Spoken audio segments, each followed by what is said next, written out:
We welcome Texas Tech head coach Joey McGuire, already dressed up for the occasion. Joey, you're a fashion icon. Like, you're a fashion magnate, though. Like, your daughter designed a dress that Taylor Swift wore on the Eras tour. So you know all this stuff.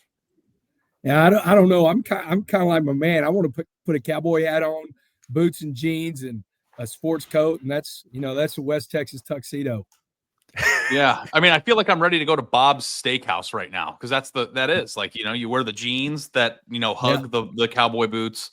I live in Dallas, Joey, so like I see a lot of these people out there, and I'm a Jewish guy who grew up in Phoenix. I don't know that I can pull that off, but this is my wife's hat, and I'm doing the best that I can. Listen, me and Andy, we watched Landman. We know what goes on out there. Like we're caught up in the patch. Did you watch Landman, Joey? Oh yeah, 100%, man. I love it. My wife and I watched it. I'm ready for season 2. Were you mad as a representative of Texas Tech of how much airtime TCU got on that show?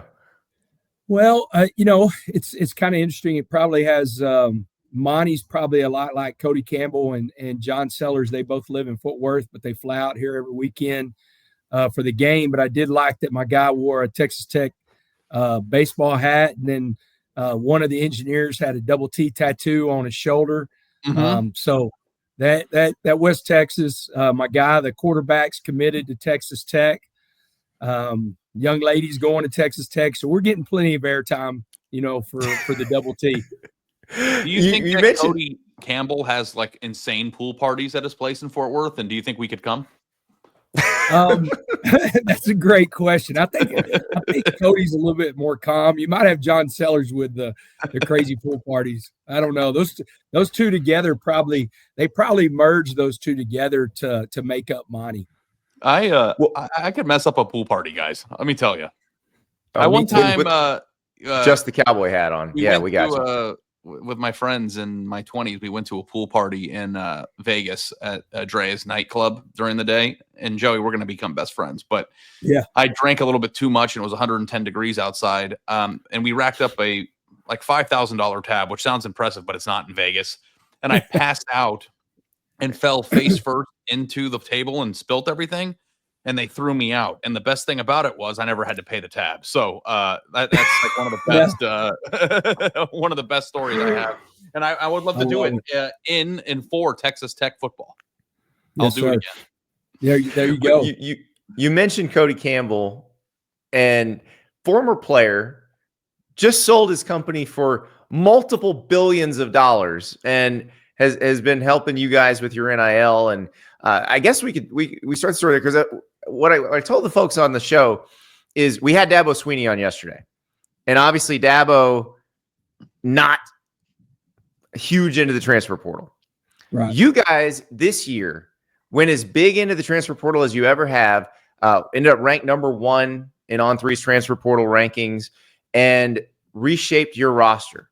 And it's interesting reading about how you and Cody decided to do this, because it seems like you identified something that's unique to this year before you did it. Yeah. Cody and John, I bring both of them up. Cody's really involved. John's kind of behind the scenes. It's a great story with those guys. They both were high school teammates. They were college teammates. Their company's called Double Eagle. The eagle comes from their high school mascot, the Canyon Eagles. And those two guys, man, like you said, they sold that company for, I think it's $4 billion. I think that's the 4th time, and that's one of the smaller sales of that company.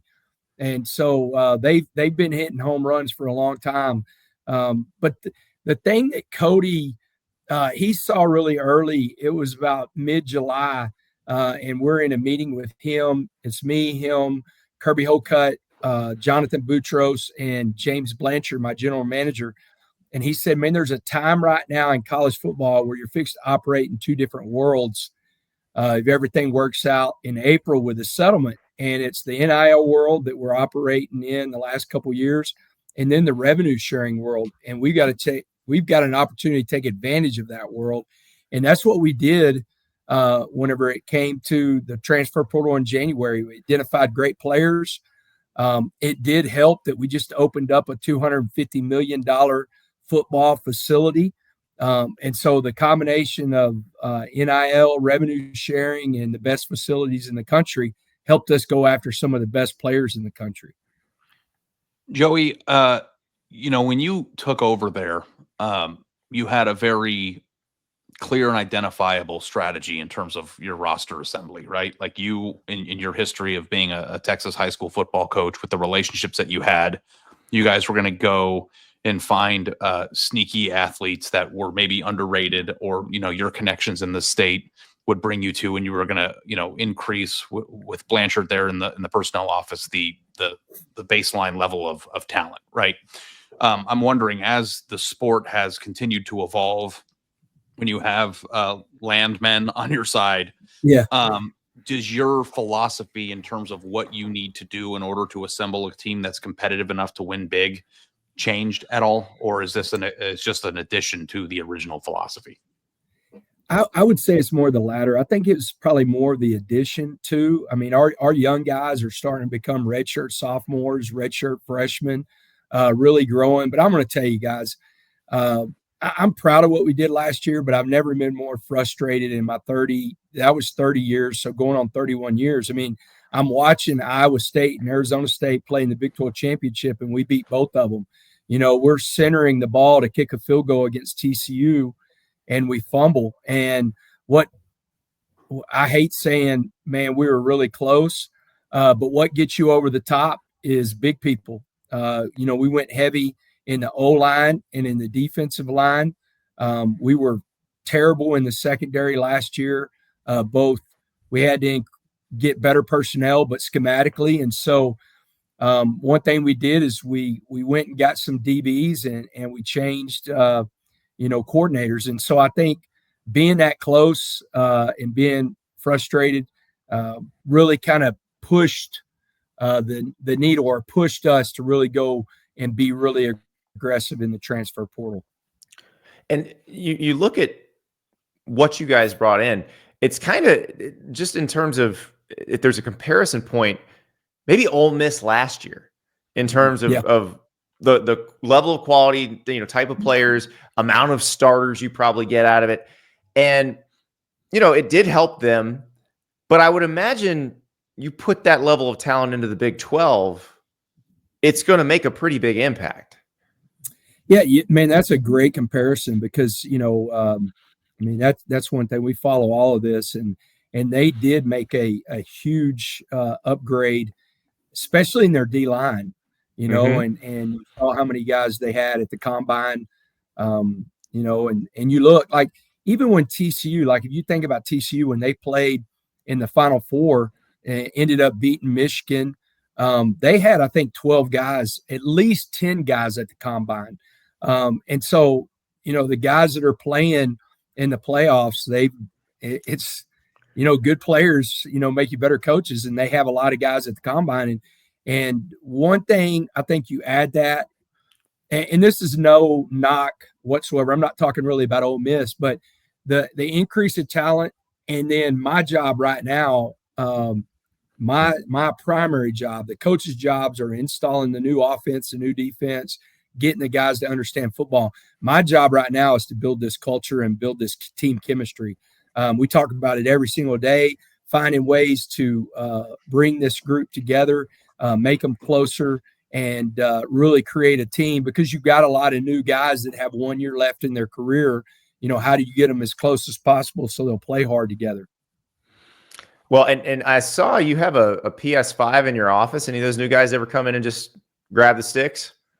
Oh yeah, man. Now I'm not any good. I used to be whenever I was younger, but I'm not any good. But I got a couple guys on staff that they'll play. Brian Nance, our DPP, he's pretty good at it, so they'll get in there and go at it. And then we have a 2-story players lounge, and our second floor of our players lounge is all all the gaming and everything. So there's a bunch of guys up there that do it in there also. Are you seeing that those guys are fitting in together, fitting in with the guy? Because that's got to be the hard part. That's we talked to Dabo, and that was one of his biggest concerns was I feel like there's good culture here, and I am scared if I bring in a whole bunch of new people that might change that. How do you make sure it doesn't change what you've been trying to establish for the last 3 years? I think you have to do your research, and we did a lot of research on these guys, talked to as many people as we could, that knew guys. I mean, like Big Lee Hunter, man. I mean, the guy, you saw some pictures. He's always smiling.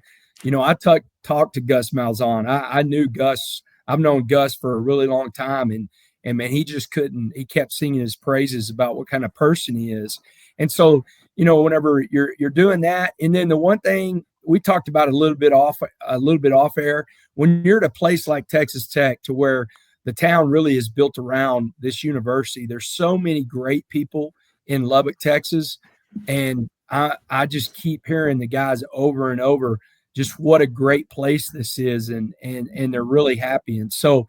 I think it's making a big effect on them. I feel like we're going in a really good direction culturally. We just got to keep building it. Joey, I'm wondering from your perspective, when you start bringing in transfers and then the appearance of money comes into the picture and you're getting guys that maybe Texas Tech wouldn't have been able to get 10 years ago, how does that change the pressures of the job for you in terms of the expectations that come along with okay, well, you got the players now, go do it. Like, is that like make the offseason, are you more excited? Are you more focused? I mean, how does it change your day-to-day, like being, in that situation? I'm really excited. I'm always excited. The one thing that I think our guys, any kid that I've coached, I never change, man. I'm always fired up. Man, I'm like the Energizer Bunny, and they're the guys that are like the Duracell battery. I mean, they give me all the charge and the juice to be who I am. And then the expectations, man, I learned a long time ago, if you want to keep your job, you got to win games. And like I said, we're in year 3, we go 8-5. That's the first 8-win season, regular season win 8-win season since Mike Leach's last year. And honestly, man, I felt like a complete failure because we were knocking on the door and we just couldn't get to where we want to be. And so we've been so close. Man, I see a picture. I love Dan Lanning. I think he's a stud. I think he's doing a great job in Oregon. And man, we're up 9 and can't finish that game off. And so hopefully bringing these guys in, but going into year 4, just keep building that culture to get over the hump. Because I think once you get over the hump, you fight like crazy to stay over it. But it's almost like until you break the door down, that door's always there. It was the same way whenever I was at Cedar Hill. They had never won a playoff game in the history of the school until 2006. Started playing football in 1932. I mean, you think about that. And then we go 16-0 in 2006. So it's the same thing when you're at a place, that's just been right there. And for whatever reason, can't get over the hump. You got to get over the hump. This is the year to do it. Andy, I got one more for him real quick. Go for it. And it's just something that occurred to me.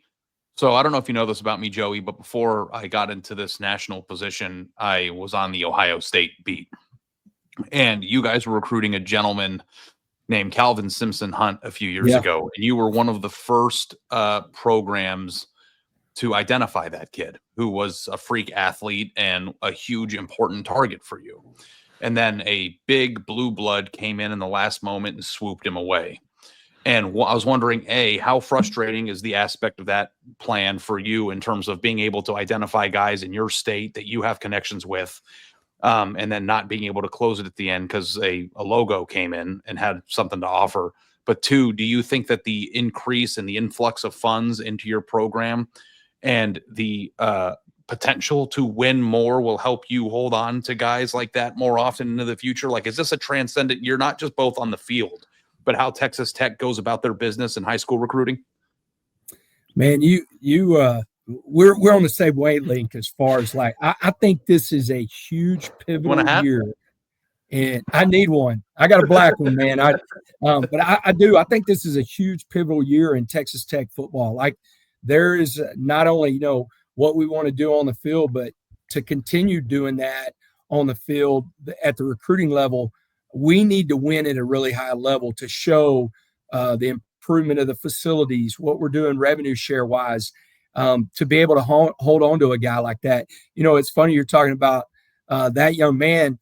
If you look in the region over the last 3 years, we're either the first offer of these kids that are going 4 and 5 star before they've ever been rated, before any of the industry rivals 247 or On3 have even watched them on film, or we're their first Power 4 offer. I bet you could probably, in the region, talking about Texas, Oklahoma, Arkansas, maybe a little bit of Louisiana, I bet there's probably 80 to 90% of those kids that they haven't even been looked at yet, that we're their first offer or their first Power 4 offer.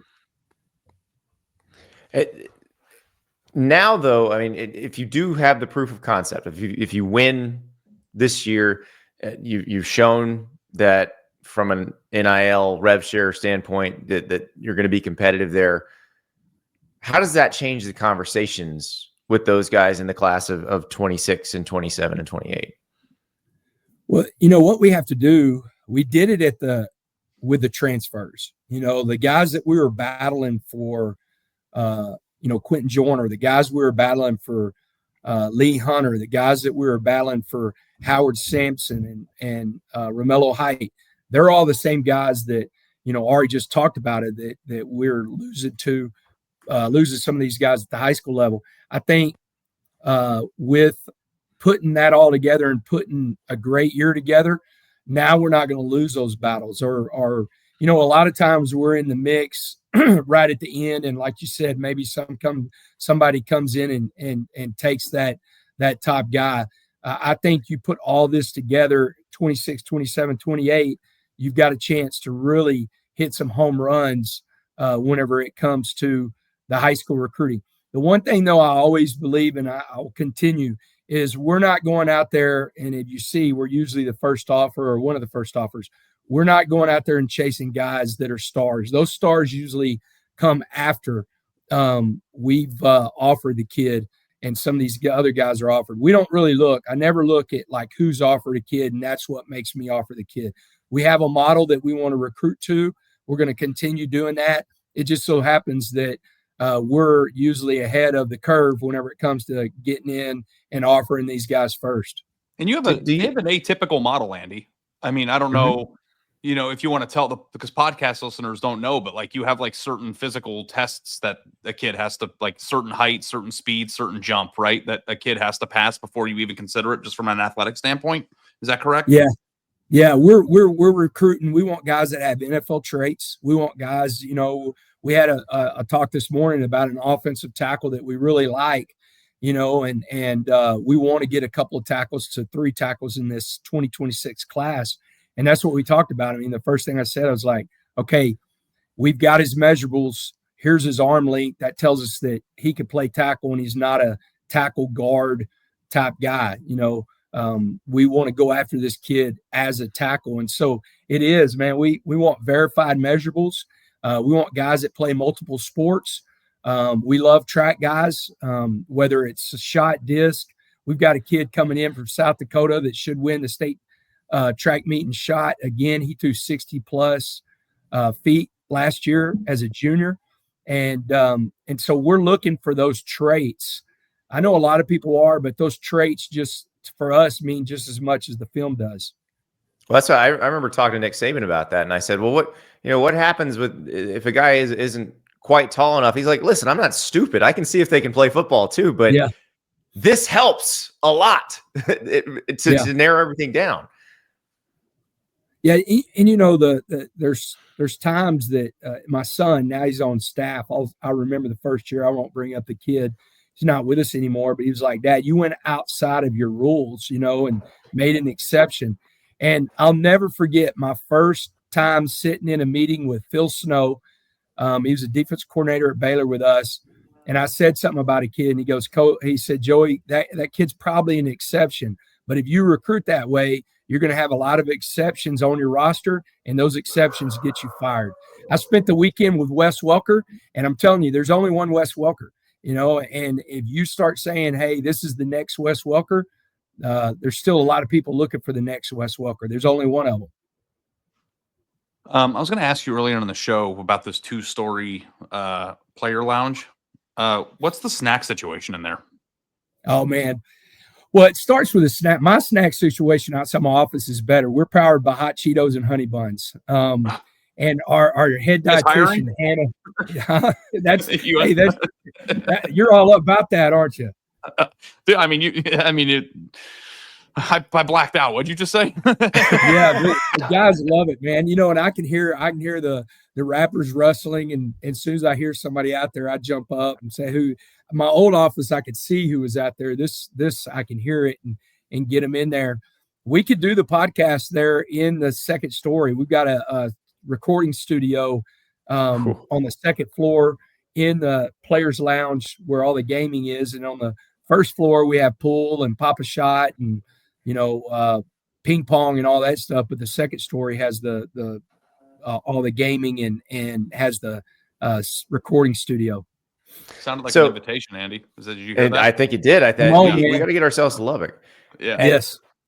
Hey, I can beat Bob's Steak and Shop House. I love Bob's. It's absolutely incredible. But come out here. We'll take you to Las Brisas. It'll be the best steak you've ever had. I'm going to go to Bob's today for lunch, happy hour, if it's open, with this hat on. And I'm going to get a big belt buckle. A double C belt buckle. You got to earn a big belt buckle in Texas. You can't just get it. No. So you were all over Texas as a high school coach and spent most of your career as a high school coach. And I was talking to somebody about this the other day.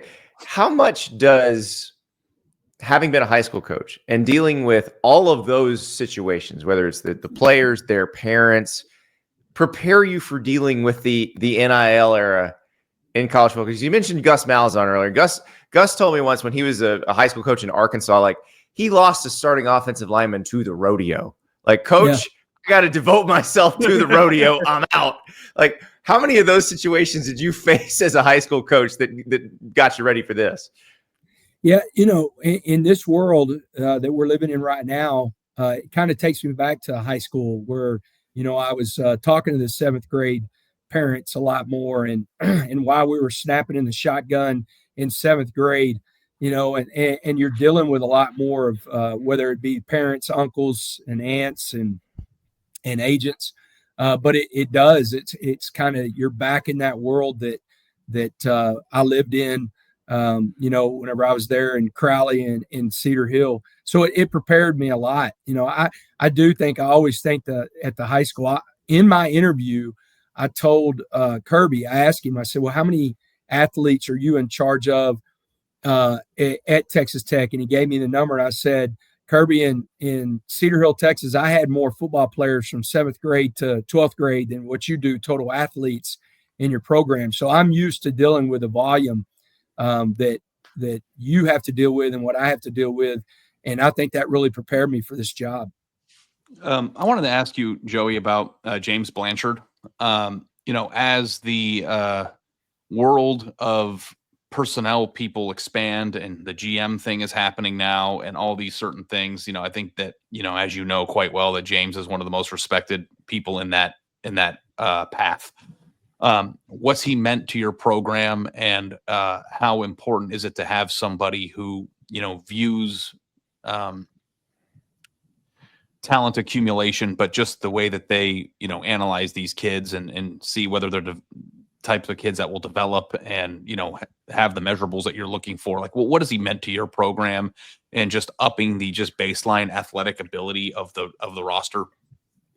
Man, I told him the other day, he said, Coach, man, thank you so much for letting me do my job. And I said, man, I trust you with my life. Like I do. He and I see so many times eye to eye. Now we've got into it some too, I think, that's one of the deals. Whenever you're family, you're going to fight a little bit. And we fought over, a couple of things whenever it comes to players, but us seeing eye to eye and me trusting him. And the thing that makes James so special, that's a little bit different, there's probably only 4 or 5 guys that can do what he does, is he wears so many hats. Like, he can evaluate talent at such a high level. He can recruit at such a high level. But on the other side, he understands roster management. He has such great connections with agents and different people that are going to be dealing with these players. And so you got a lot of guys that, like, you might over here be an evaluator and they can't manage a roster. And there's only probably right now, I would say 4 to 5 guys more coming into the industry. It's I think we've been ahead of the curve. We've been more like the NFL since we got here. That was our plan. James and I talked about it a lot. It'll tell you, my wife and James Blanchard were the ones that are on the plane with me flying out here for my press conference.